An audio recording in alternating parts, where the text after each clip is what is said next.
Oi pessoal, tudo bem? É um prazer tê-los aqui no Muscuração.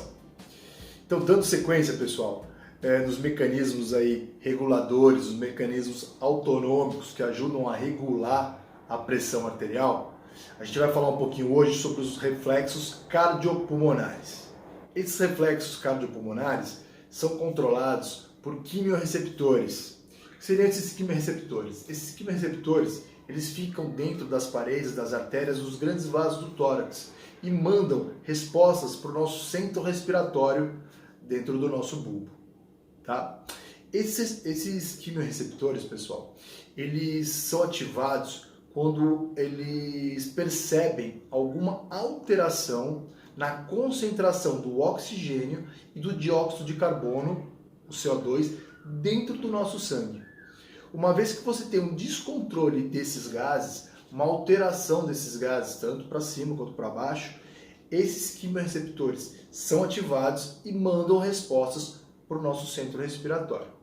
O nosso centro respiratório manda uma resposta parasimpática, regulando essa concentração e controlando a pressão dos gases dentro do sangue. E de forma secundária, controlando a pressão do sangue dentro da artéria. Poxa, então o reflexo cardiorrespiratório, esses quimiorreceptores, eles têm grande função dentro do controle da pressão arterial. Sim, tem grande função dentro do controle da pressão arterial. Tá?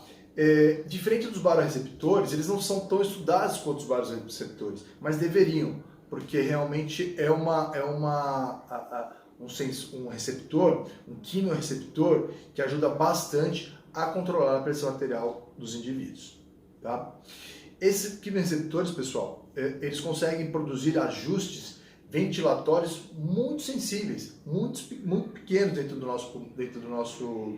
da nossa atividade cardiorrespiratória. E esses pequenos ajustes são fundamentais para controlar a pressão. Tá? Esses quimiorreceptores, pessoal, eles já são estudados há muito tempo. Tá? Eles já começaram a ser estudados no final da década de 70.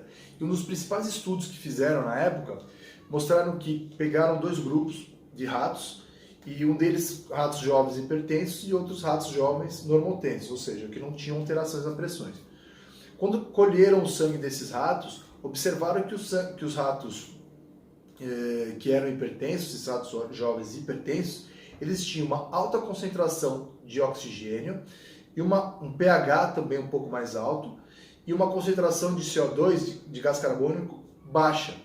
O que mostrava dentro do estudo era que esse tipo de rato hipertenso, ele tinha um aumento, uma hiperventilação, ele tinha um trabalho respiratório, da musculatura respiratória aumentado. Em contrapartida, ele tinha uma dificuldade em eliminar esse CO2. Essa dificuldade, esse descontrole, essa falta de harmonia entre a concentração de oxigênio que estava em excesso e a concentração de gás carbônico que estava baixa, fazia com que esse paciente tivesse um quadro que nós chamamos de hiperventilação. A hiperventilação, ela leva muitas vezes ao cansaço, à fadiga da musculatura respiratória. E esse rato acabava tendo uma dificuldade maior em se manter estável. E principal, a sua pressão arterial aumentada. Uma vez que fizeram os ajustes, a partir desses quimiorreceptores, fizeram os ajustes desses elementos dentro do sangue, os ratos que eram hipertensos tenderam a regular a sua pressão arterial. Tá? Então, trazendo isso para dentro, para os nossos dias de hoje, onde nós observamos essa disfunção primária, nos pacientes que apresentam a apneia noturna, que apresentam a síndrome da apneia noturna, da apneia do sono.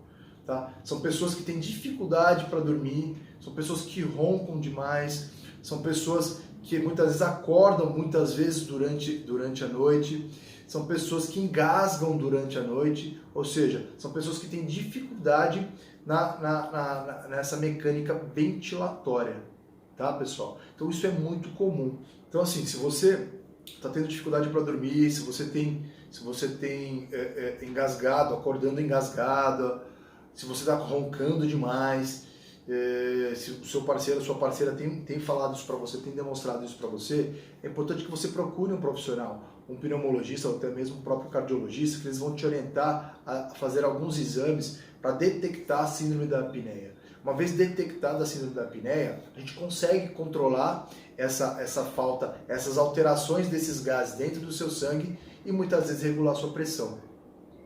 Existem pacientes que nunca foram hipertensos e uma vez que apresentou a síndrome da apneia noturna, passou a ser hipertenso. E ao contrário, e pacientes que eram hipertensos, que começaram a desenvolver a síndrome da apneia noturna, pioraram o seu quadro de hipertensão.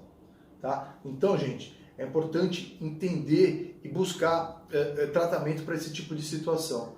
Que muitas vezes você que tem uma apneia noturna, você que está tendo uma dificuldade respiratória e é hipertenso, controlando esses quimioreceptores, controlando esses gases dentro do seu sangue, a gente consegue melhorar e quem sabe até curar a sua pressão arterial, a sua hipertensão arterial. Tá bom, gente? Então procure um profissional médico, ele vai fazer os exames contigo, depois ele vai estar encaminhando você para um profissional fisioterapeuta, que nós na fisioterapia, através de exercícios e através de ventilação mecânica não invasiva, né, que nós chamamos o CPAP ou propriamente o BiPAP, que são pequenos ventiladores, nós conseguimos levar até a sua casa, conseguimos montar isso para você, você passa a dormir com esse ventilador, você passa a dormir com esse recurso acessório para o seu sono, para o seu descanso. Tá? Muitas pessoas hoje usam o CPAP, usam o BiPAP para dormir e elas têm melhorado de forma muito importante, tanto a qualidade do sono, mas principalmente a sua pressão arterial. Tá ok? Espero que o vídeo tenha sido esclarecedor para vocês e conto com vocês aqui no canal. Forte abraço!